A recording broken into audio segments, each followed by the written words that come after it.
But first, the news on this hour 18. The big story, laying out the case against actor Jussie Smollett. Prosecutors showing jurors video you saw first on CBS 2.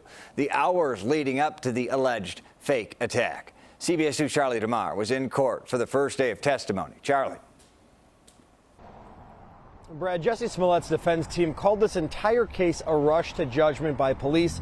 They even called the Osundairo brothers liars. Today, prosecutors, they punched back, walking the jury through this case, really opening up the evidence for them, walking them through this step by step, trying to prove that this case was anything but a rush job.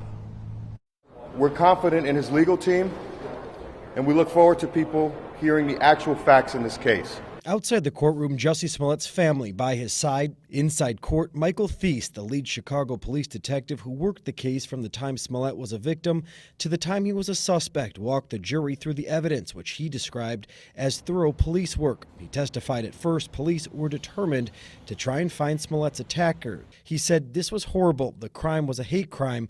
There was a noose. There was bleach. Was it Grant in Illinois? Theis said a major turn in the case was when the blurry figures police were looking for came to life.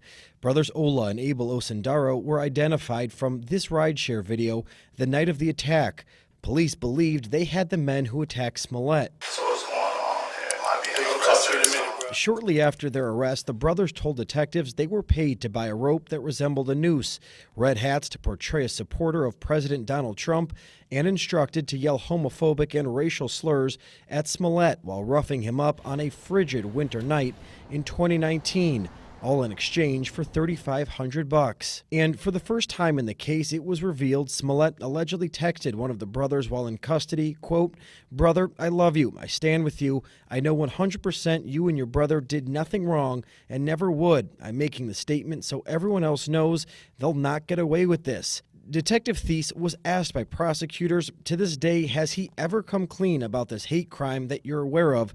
Theis responded, no. Now, the judge just took a break for dinner. The second witness is expected to be called again.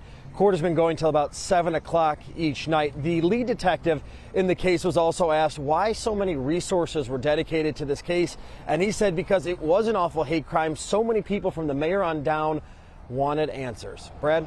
Charlie, certainly some long days of deliberation right now going on. Charlie, rather in the court. I understand things got heated, though, between some lawyers and the judge today.